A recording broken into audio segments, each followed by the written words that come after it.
오늘 본문 말씀을 생각해 보러 갑니다. 오늘 본문 말씀은 드디어 하나님과 모세 그리고 하나님이 보내신 자와 하나님의 보내심을 받은 사람 사이에 있었던 그동안의 줄다리기였지요. 하나님과 모세 사이에 가라 안 가겠습니다. 가라 안 가겠습니다. 이 같은 줄다리기가 이제는 매듭을 짓게 되는 그런 내용이 중심을 이루고 있습니다. 이미 우리가 살펴봤던 것처럼 하나님은 모세를 부르시고 그에게 사명을 주셨습니다. 그 사명은 잘 아시는 것처럼 하나님의 뜻에 따라 선민 이스라엘을 약속의 말씀대로 적과 꿀이라는 가나안 땅으로 인도해 가는 것이지 않습니까? 그런데 하나님께서 모세에게 그 막중한 사명을 맡기셨는데 저 같으면 아유 하나님 감사합니다 그러면서 그 같은 사명에 제가 순종하겠습니다라고 그렇게 할 것 같은데 모세는 계속해서 거절하지요. 거부합니다. 사람 탓합니다. 환경 탓합니다. 그리고 오늘 읽었던 본문 말씀에 드디어 이런 말까지 하게 되죠. 아유 하나님 저는 이 사명 감당할 수 없습니다. 왠 줄 아세요? 저 말 잘못하거든요. 제 입이 얼마나 뻣뻣한지 모릅니다. 제 혀가 둔하기 이를 데가 없습니다. 그런 제가 어떻게 이 사명을 감당할 수 있습니까? 모세가 이 같은 말을 하는 데는 지도자가 되기 위해서는 한 민족의 리더가 되기 위해서는 그들을 말빨로 흔히 하는 말로 말빨로 휘어잡을 수 있는 말의 힘 스피치 능력이 있어야 된다는 사실을 그가 알고 있었다는 얘기이지요. 하나님이 주신 권세와 능력보다는 말하는 기술을 통하여 사람들을 움직여야 된다 하는 그 같은 생각이 반영된 그의 거부 의사라 그렇게 얘기를 할 수가 있습니다. 그러자 하나님께서 이렇게 말씀하시죠. 12절 말씀 보시면 그러지 않습니까? 이제 너는 가라. 내가 너와 함께 할 거야. 그리고 내가 뭘 말을 해야 될지 내 입에 내가 할 말을 일러줄 거야. 그러니까 핑계대지 말고 가 이런 것이지요. 한마디로 쉽게 말씀드리면 내가 너를 지명하여 이미 불렀어. 너는 내 것이야. 아무 걱정하지 말고 염려하지 말고 두려워하지 말고 가. 말 못한다고 내가 할 말 다 일러줄게. 네 입술을 주관할게. 너에게 말의 권세 입술의 권세를 줄 테니 걱정하지 말고 염려하지 말고 가. 잔소리하지 말고 가. 순종해. 그 같은 하나님의 뜻이 이 12절 말씀에 잘 담겨져 있다 생각이 됩니다.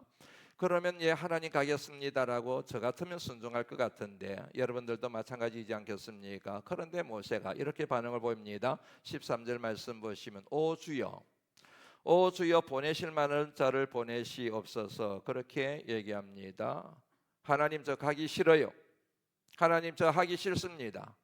가고 싶지 않아요. 하고 싶지가 않습니다. 아니 저 말고 이스라엘 백성들 가운데 유능한 사람들이 너무너무 많이 있는데 왜 굳이 저입니까?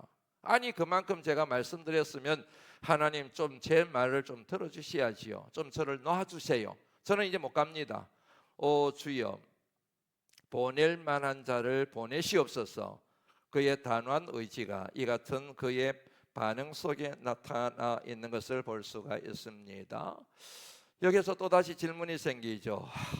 이만하면 하나님의 뜻에 순종할 만도 한데 이만하면 이제는 하나님 앞에 굴복할 만도 한데 자기 의를 끊고 하나님의 뜻에 순종할 만도 한데 왜 끝까지 이렇게 모세가 나중에 하나님이 분노하시지 않습니까? 하나님이 분노하실 정도로 이렇게 격렬하게 하나님의 뜻을 거부할까라는 질문이 또 생기게 되지요. 첫 거부했을 때도 의문이 생기지만 이 같은 그의 반응을 보면서 왜 이처럼 모세는 극렬하게 반대를 할까, 거절 의사를 표현할까라는 생각이 듭니다.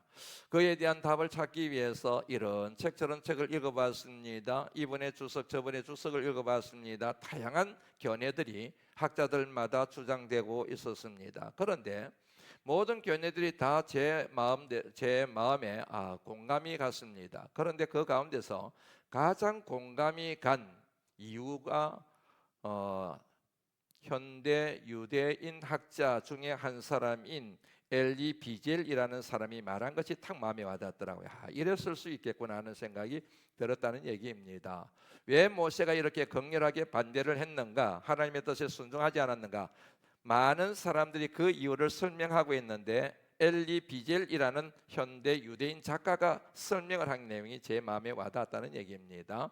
한마디로 말씀드리면은 모세가 이처럼 격렬하게 하나님의 뜻에 저항하고 하나님의 뜻에 순종하지 않았던 이유는 이스라엘 백성들에 대한 실망, 이스라엘 백성들에 대한 실망이 그의 마음속 깊은 곳에 자리하고 있었기 때문이다.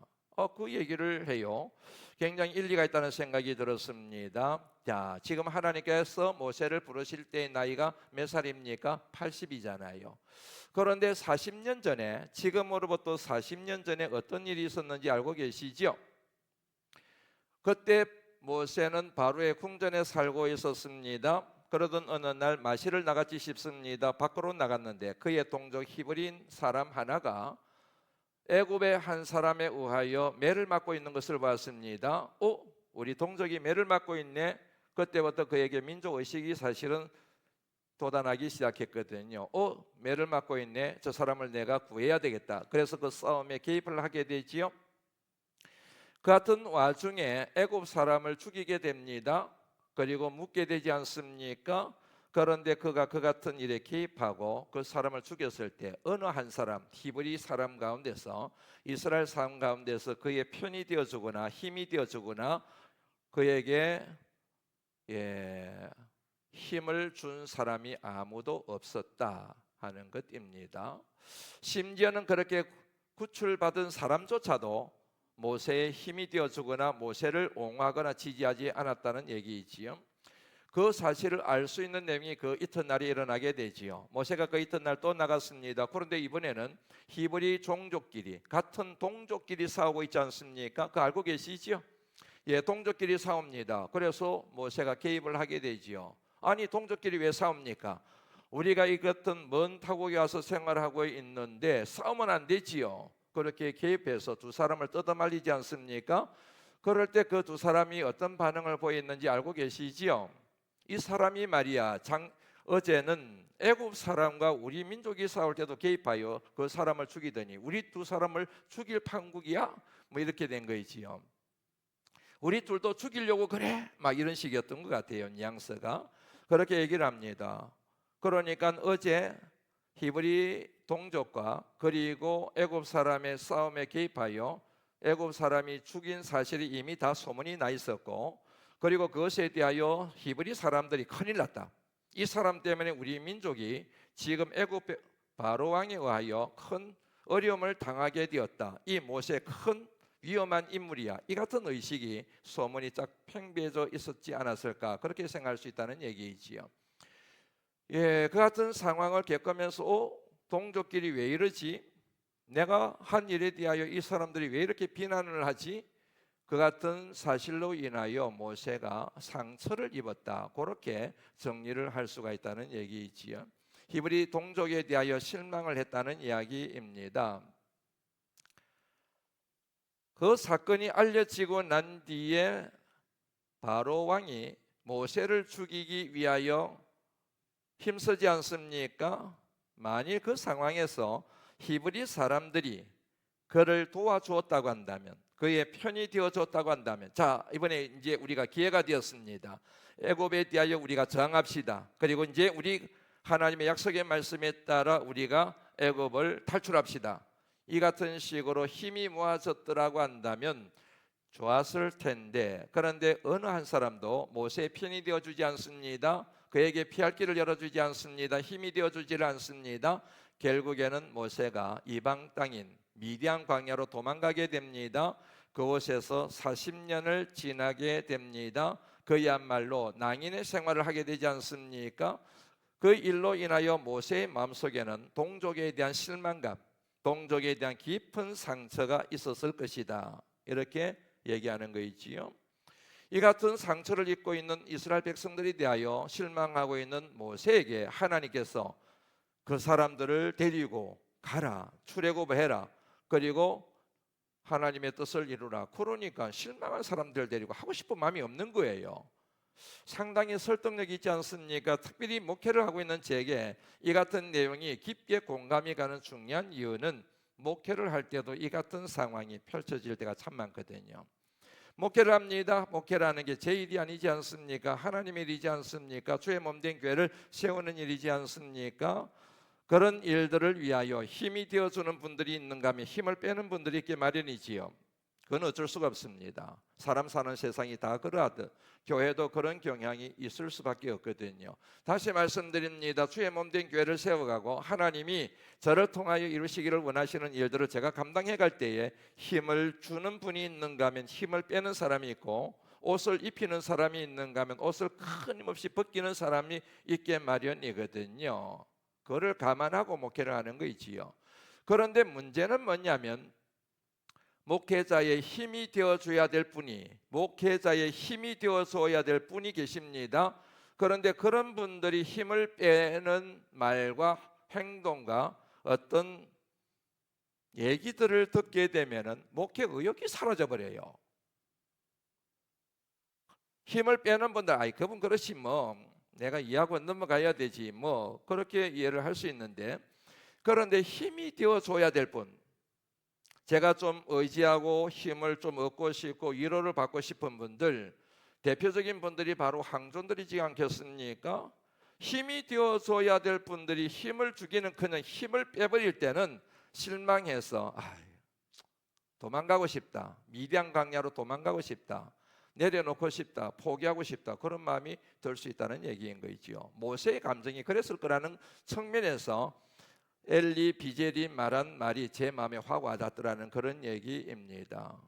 그 전에 40년 전에도 힘이 되지 못하고 오히려 자신이 한 행동에 대하여 비난하고 그리고 공격했던 사람이 과연 내가 40년이 지나서 갔다고 해서 그들이 내 말을 듣고 할 것이냐, 그것에 대해서 깊은 의문이 생겨서 하나님 저 못합니다, 보낼 만한 자를 보내십시오. 이스라엘 백성들 가운데 유능하고 뛰어난 사람이 얼마나 많은데 굳이 왜 저를 보내시려고 그럽니까? 저 안 갈 겁니다. 그렇게 뻗댄 중요한 이유 한 측면을 생각할 수 있지 않을까, 그렇게 여겨진다는 얘기입니다. 상당히 합리적이지요. 다른 이유들도 가만히 이렇게 읽어보고 생각을 해보면 상당히 합리적이라는 생각이 듭니다. 그러나 아무리 합리적인 이유라 할지라도 하나님께는 통할 리가 없는 거이지요. 하나님이 기뻐하실 리가 없는 거이지요. 오늘 본문 말씀에는 그 이후에 하나님의 반응들이 여러 가지가 나옵니다. 꼼꼼하게 살펴보면 한두 가지가 아니에요. 그런데 그 중에서 한두 가지만 간략하게 정리를 하고 오늘은 말씀을 마무리하려고 합니다. 첫 번째 하나님의 반응은 분노예요. 14절 말씀 한번 보시겠습니까? 읽습니다. 시작. 향하여 노하여 이르시되 레위 사람 내 형 아론이 있지 아니하냐, 그가 말 잘하는 것을 내가 아노라. 그가 너를 만나러 나오나니 그가 너를 볼 때에 그의 마음에 기쁨이 있을 것이라. 하나님이 보인 제일 첫 번째 반응이 무엇입니까? 노하십니다. 노하셨습니다. 모세의 반응에 대하여, 모세의 태도에 대하여 모세가 한 말을 들으시고 하나님이 그에 대하여 노하셨습니다. 하나님이 그렇게 말씀하시고 약속을 하지 않으셨습니까? 함께 하겠다고, 능력을 주겠다고. 분명히 하나님께서 능력도 약속하시고 함께 하시겠다고 약속을 하셨는데, 그런데 모세가 계속해서 거절하고 심지어는 보낼 만한 자를 보내십시오, 저는 안 갑니다, 그렇게 단호하게 얘기하니까 하나님이 노하셨다는 얘기인 거이지요. 사랑하는 성도 여러분, 우리가 신앙의 여정을 걸어갈 때 하나님에 대한 믿음의 고백이 참 중요한데, 하나님은 사랑의 하나님이시고 자비로운 하나님이심을 믿으시지요. 그런데 동시에 하나님은 우리가 두려워해야 될 노하시는 하나님이시라는 사실도 절대로 잊어버리시면 안 됩니다. 분노하시는 하나님을 놓쳐버리시면 안 된다는 얘기인 거지요. 결국 하나님의 심판, 마지막 심판도 하나님의 분노의 결과로 천국에 가는 것과 지옥에 가는 것이 결정되는 것이지 않습니까?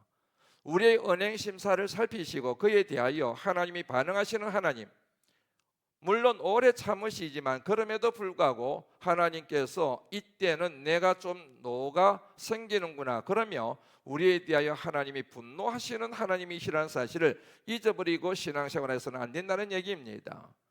많은 목회자들이 이 강단에서 하나님이 사랑의 하나님임을 강조하여 분노하시는 하나님의 대한 우리의 믿음이 약화되어져서 마음껏 죄를 범하고 악한 짓을 하면서도 분노하시는 하나님을 만나지 못하고 그리하여 회개에 이르지 못하는 경우가 우리 신앙생활 가운데 있지 않습니까? 분노하시는 하나님. 어느 때 하나님이 분노하시는가? 다양한 경우들이 있는데 오늘 본문 말씀에 하나를 우리가 정리할 수 있습니다. 그것은 하나님의 뜻에 반복하여 거절할 때입니다. 중요한 얘기입니다. 하나님이 처음부터 분노하셨습니까? 모세가 처음 하나님의 뜻을 거역했을 때, 불순종했을 때 하나님이 노하셨습니까? 아니잖아요. 벌써 5번째잖아요. 반복하여 하나님의 뜻을 거절할 때 그때 하나님이 노하신다는 사실을 오늘 말씀을 통하여 알 수 있는 겁니다. 고목사야 해. 아니요, 하나님 저 못하겠습니다. 환경이 이런데 어떻게 해요? 그래? 그러면 내가 환경 해결해 주마. 해.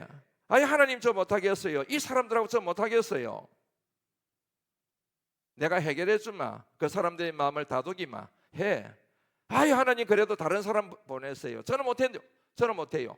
하나님이 계속해서 뜻을 정하시고 하나님께서 그에게 사명을 주시는데 그럼에도 불구하고 계속해서 하나님의 뜻을 거절해요. 해야 돼? 아니요, 하나님 저 안 할 거예요.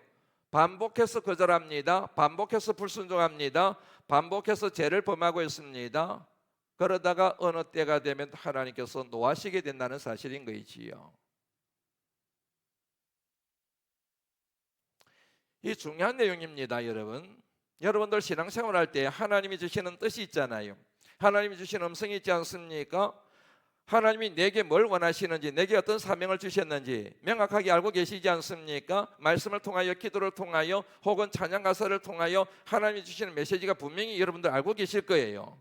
그런데도 불구하고 계속 외면합니다. 모른 척합니다. 거부합니다. 거절합니다. 하나님은 굉장히 다양한 방식을 통하여 우리에게 그 사명을 감당하라고 우리에게 요구하시는데, 그런데 우리는 계속해서 반복해서 거절하고, 반복해서 거부하고, 반복해서 불순종하고, 반복해서 하나님의 뜻을 우리가 거절합니다. 그때 하나님이 노하실 수 있다는 사실을 이 말씀을 통하여 깨달을 필요가 있다는 그런 내용인 것이지요.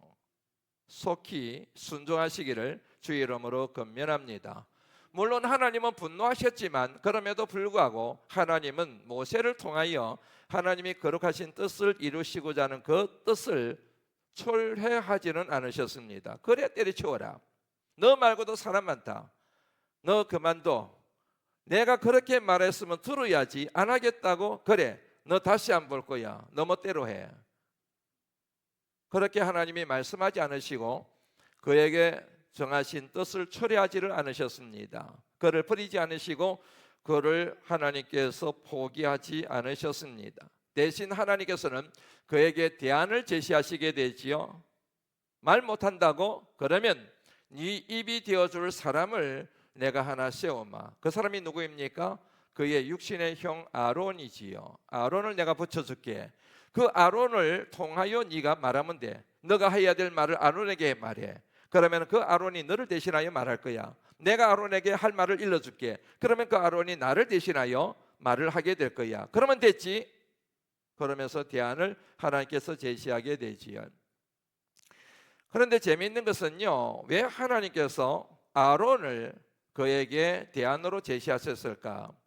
이스라엘 백성들 가운데 말 잘하는 사람이 어디 한둘이겠습니까? 말빨 좋은 사람이 어디 한둘이겠습니까? 아론만 있겠습니까?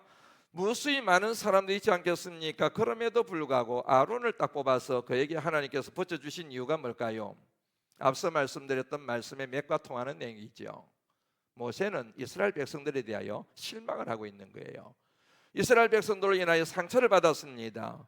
그의 실망한 마음과 상처된 마음을 어루만질 수 있는 길은 육신의 형제인 아론을 붙여주시는 것이 가장 이상적이라고 하나님이 생각하셔서 그에게 그런 배려를 하셨다. 그렇게 정리를 하시는 게 맞을 것 같습니다. 다시 말씀드리면 이스라엘 백성들 가운데 그의 입 역할을 할 수 있는 유능한 사람들이 많이 있었지만 그럼에도 불구하고 이스라엘 백성들에 대하여 실망하고 이 사람들에게 희망이 없어 라고 생각하고 있는 모세에게 위로가 될 수 있는 사람, 그의 형이었다. 그런 의미가 반영된 말씀이 바로 14절 말씀에 나오죠. 같이 한번 읽어볼까요? 읽습니다. 시작. 시대 레위 사람 내 형 아론이 있지 아니하냐. 그가 말 잘하는 것을 내가 아노라. 그가 너를 만나러 나오나니 그가 너를 볼 때에 그의 마음에 무엇이 있을 것이라고요? 기쁨이 있을 것이라. 네가 가면 네 형 모세가 마중 놓을 거야. 너를 환대할 거야. 너를 보면서 굉장히 기뻐할 거야. 그렇게 얘기하고 있는 말씀이지요. 그런데 문제는 이 아론이 화끈이 돼요. 하나님이 그에게 입으로 붙여주신 이 아론이 이스라엘 공동체와 모세의 리더십에 치명적인 상처를 안겨주는 그런 화끈이 되어 버린다는 것 알고 계시지요? 모세가 이제 출애굽을 해서 시내산에 도착을 했습니다. 시내산에 올라가서 하나님을 만나지 않습니까? 40일 동안 시내산에서 하나님을 만날 때에 그때에 시내산 아래에서 일어난 풍경을 그리고 있는 말씀이 출애굽기 32장에 나오지요. 출애굽기 32장 1절부터 5절까지 말씀을 먼저 한번 읽어보실까요? 읽습니다. 시작. 다시요. 제가 1절 읽고 여러분들이 2절 읽고 교독을 하도록 하겠습니다. 백성이 모세가 산에서 내려옴이 더딤을 보고 모여 백성이 아론에게 이르되 말하되 일어나라 우리를 위하여 우리를 인도할 신을 만들라. 이 모세 곧 우리를 애굽 땅에서 인도하여 낸 사람은 어찌 되었는지 알지 못함이니라.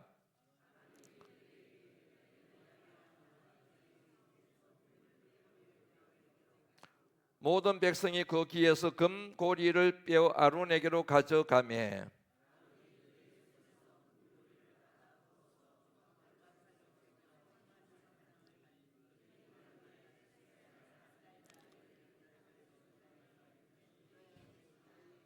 함께 읽습니다. 아론이 보고 그 앞에 제단을 쌓고 이 아론이 공포하여 이르되 내일은 여호와의 절일임이라 하니. 하지 말아야 될 짓을 하게 되지요. 이로 인해서 여러분 얼마나 이스라엘 공동체가 큰 고통을 당하고 어려움을 당하는지 알고 계시지요? 모세가 시내산에서 내려오다가 아론이 중심이 되어서 우상을 만들어 이스라엘 백성들이 그 앞에 절을 하는 모습을 보고 분노하게 되지요. 분노하면서 하나님으로부터 받은 십계명 돌판을 집어 던지지 않습니까? 깨뜨려 버리지 않습니까? 그리고 뭐냐면 이 아론, 형 아론에게 막 따지는 내용이 그 다음 내용이 나옵니다. 21절 말씀부터 한번 읽어볼까요? 한번 읽어봅니다. 21절부터 24절까지 또 교독을 합니다. 모세가 아론에게 이르되 이 백성이 당신에게 어떻게 하였기에 당신이 그들을 큰 죄에 빠지게 하였느냐?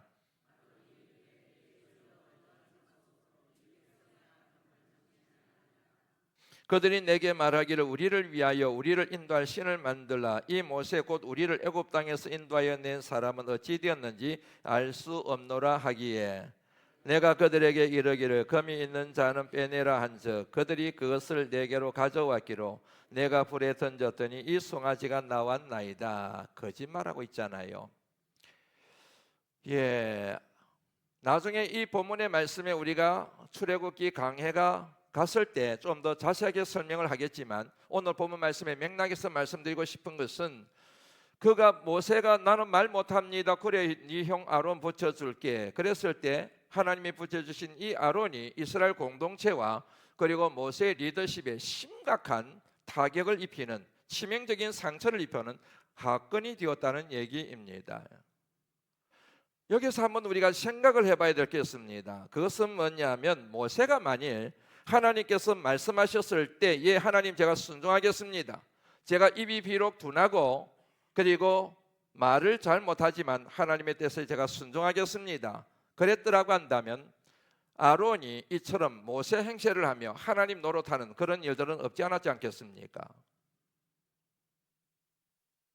모세가 끝까지 하나님의 뜻을 거역하고 하나님께서 결국에는 모세라고 하는 그의 마음에 맞는 입을 붙여주신 것 때문에 이 같은 사달이 일어나게 된 것이지 않겠습니까? 그래서 여러분 많은 사람들이 이 본문의 말씀을 해석을 하면서 그런 얘기를 합니다. 하나님께서 명령하실 때 하나님께서 사명을 주실 때 토달지 말고 오직 하나님만 생각하고 하나님만 의지하고 하나님만 바라보고 그 사명을 감당하는 것이 가장 지혜로운 선택이다. 하나님 이것 주셔야 됩니다. 저것 주셔야 됩니다. 이 사람 붙여 주셔야 됩니다. 저 사람 붙여 주셔야 됩니다. 그랬는데, 그러면 제가 하겠습니다. 그랬는데 붙여준 그 사람이 오히려 나중에 되면 원죄의 보성을 가진 그 인간의 속성으로 인하여 화권이 될 수 있다는 얘기인 거지요.